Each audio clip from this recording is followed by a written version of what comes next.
Target number 1 Narendra Modi, target number 2 Virat Kohli, target number 3 Amit Shah, target number 4 Ajit Doval,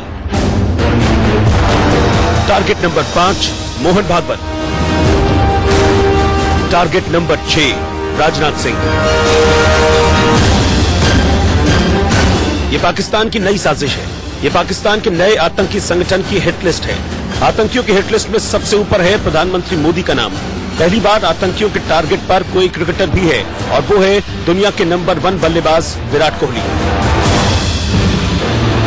आतंकियों की top list के अंदर आर्टिकल 370 को हटाने का ऐलान करने वाले गृह मंत्री अमित शाह का नाम तो है ही, इसके साथ लगातार पाक स्पॉन्सर्ड टेररिस्ट आउटफिट को दरअसल उसकी कमर तोड़ने वाले NSA अजीत डोभाल का भी नाम है। इसके अलावा लगातार टेररिस्टों की टॉप लिस्ट के अंदर नाम RSS प्रमुख मोहन भागवत का भी है।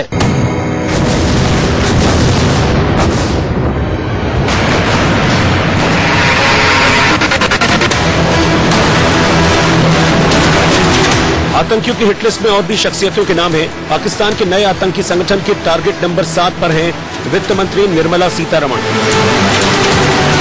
Target number 8 Satyapal Malik, target number 9 JP Nadda, target number 10 Ram Madhav,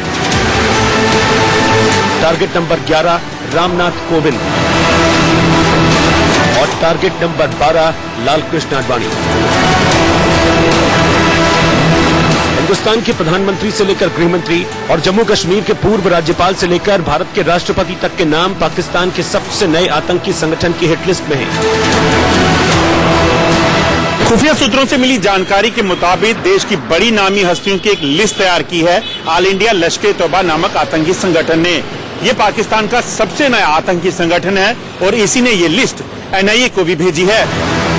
सूत्रों के मुताबिक नए आतंकी संगठन को बनाने के पीछे पाकिस्तान का मकसद है भारतीय फौजों द्वारा मारे गए आतंकी साथियों का बदला लेना।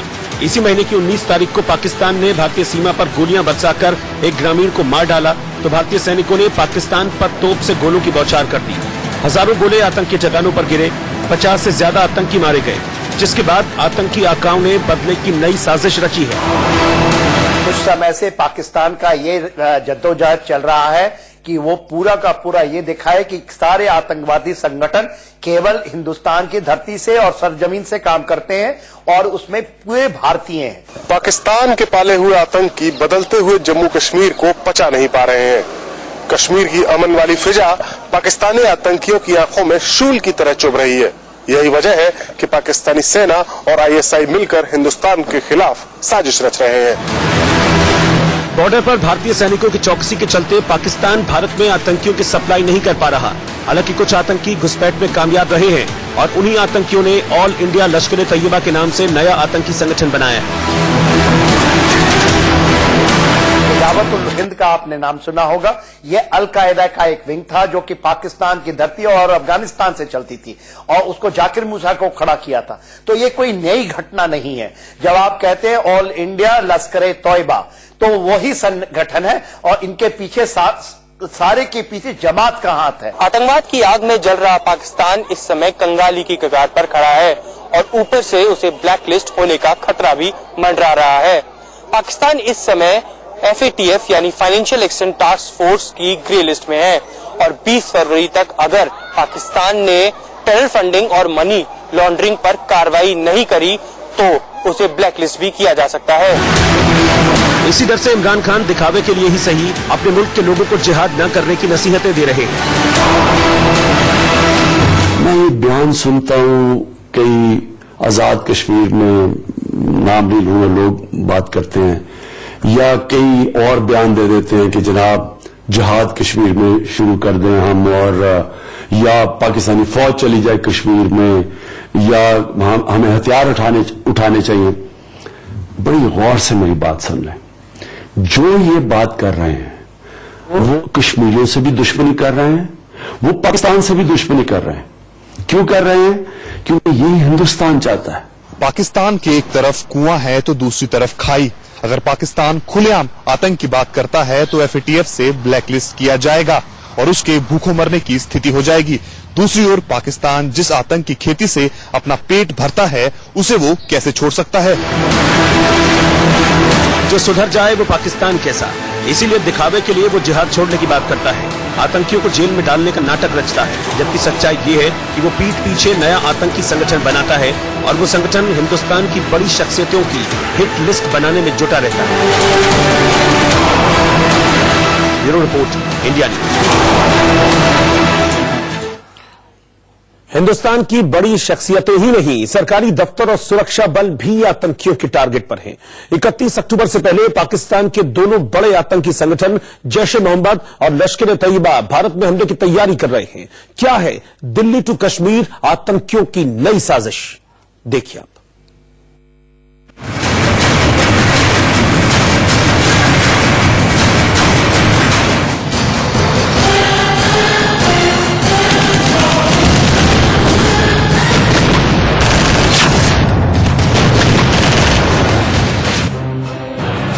और 48 घंटे के भीतर हिंदुस्तान में बड़े हमले की तैयारी।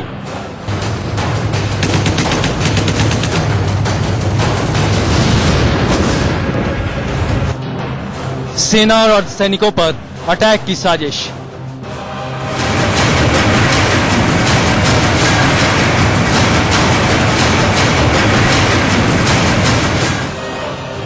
मिशन 31 अक्टूबर में जुटे जैश के आतंकी। दिल्ली टू कश्मीर आतंक की नई साजिश का खुलासा।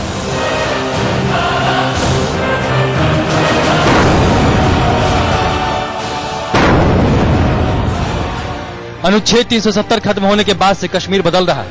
कश्मीर के लोग बदल रहे हैं। जिन युवाओं के हाथों में पाकिस्तान पत्थर थमाता था, वो सेना और पुलिस में भर्ती हो रहे हैं।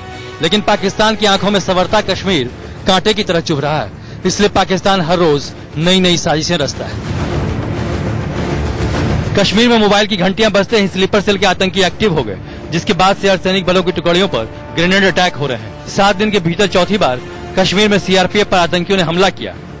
29 अक्टूबर को पुलवामा जिले में आतंकियों ने सीआरपीएफ पर हमला कर दिया। हमला एक स्कूल में किया गया, जहां परीक्षाएं चल रही थी। स्कूल में सीआरपीएफ और पुलिस सुरक्षा के लिए तैनात थी। इससे पहले 3 दिन के भीतर 2 बार सोपोर में सीआरपीएफ की टुकड़ियों पर आतंकियों ने ग्रेनेड फेंके।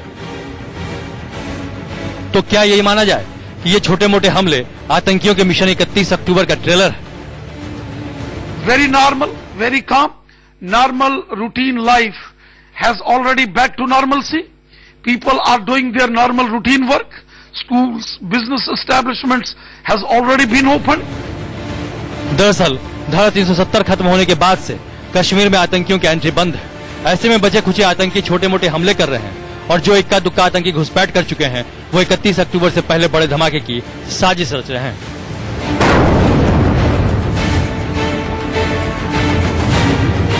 क्योंकि उस दिन से जम्मू कश्मीर केंद्र शासित प्रदेश हो जाएगा और फिर पाकिस्तान के हुक्मरान, वहां की सेना और आतंकी सबके सब मातम मनाते रहेंगे।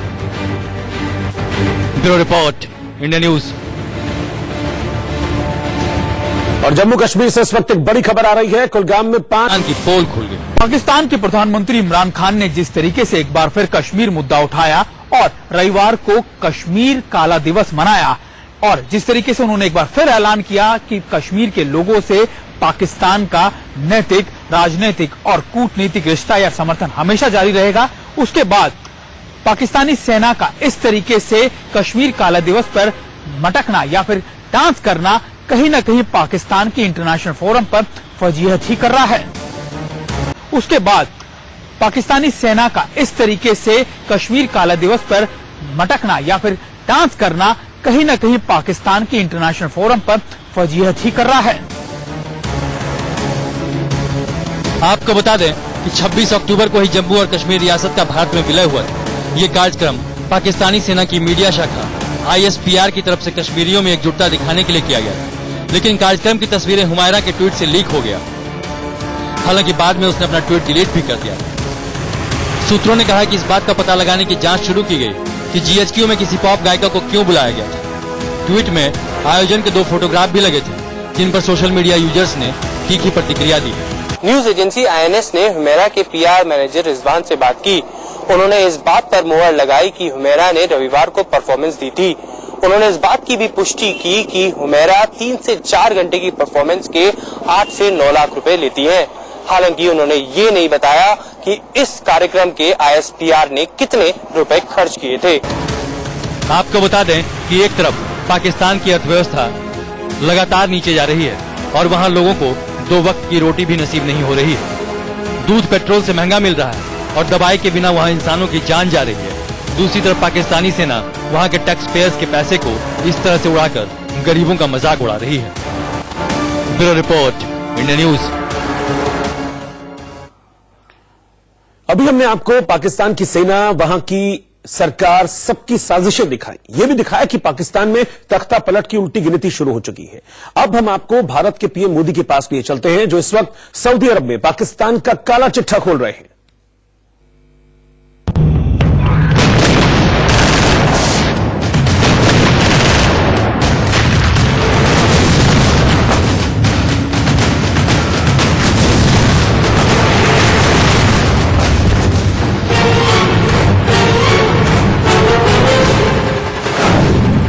पाकिस्तान की 24/7 विनाश काले विपरीत बुद्धि।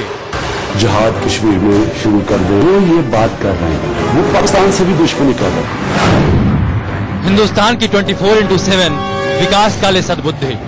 9/11 हो या मुंबई में 26/11 हो, उसके साजिशकर्ता कहां पाए जाते हैं? 2 पड़ोसी मुल्क, लेकिन चाल, चरित्र और चेहरा बिल्कुल अलग। पाकिस्तान दिन रात आतंक का माला जपता है, आतंकी साजिशों में उलझा रहता है। वहीं भारत में विकास का पहिया 24 घंटे घूमता है। हिंदुस्तान के हुक्मरान दिन रात न्यू इंडिया के सपने देखते हैं। पाकिस्तान में इन दिनों तख्ता पलट की तैयारी चल रही है। वहीं भारत कश्मीर में यूरोपीय सांसदों को अपनी ईमानदारी दिखा रहा है और भारत के पीएम सऊदी अरब में पाक को बेनकाब कर रहे हैं। अब भारत और सऊदी अरब अपने खरीद बिक्री संबंधों से आगे बढ़ रहे हैं। जम्मू कश्मीर में धारा 370 खत्म होने के बाद पीएम मोदी पहली बार सऊदी अरब पहुंचे तो दोनों देशों के कदम विकास की ओर बढ़े। सऊदी में पीएम मोदी जॉर्डन के किंग अब्दुल्ला II से भी गर्मजोशी से मिले।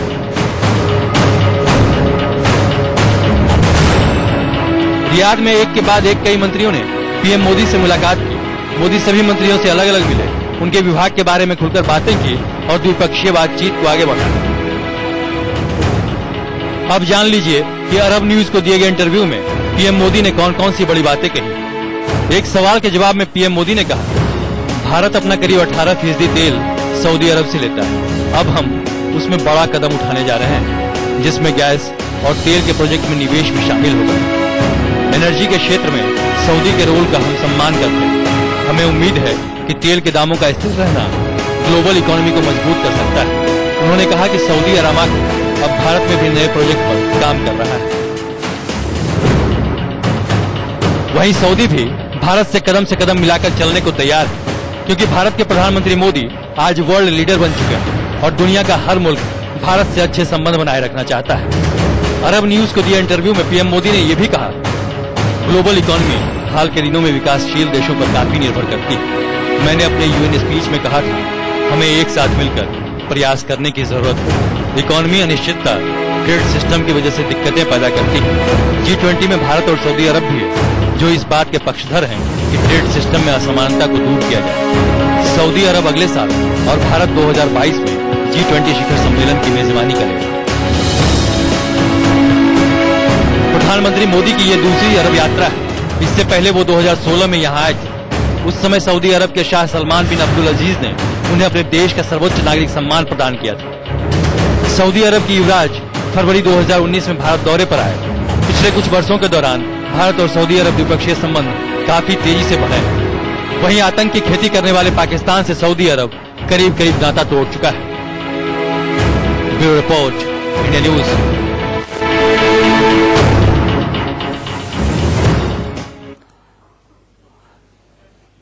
और फिलहाल वक्त एक छोटे से ब्रेक का है। ब्रेक के उस पार जब वापस लौटेंगे तो आपको दिखाएंगे 48 घंटे बाद इमरान की मॉब लिंचिंग।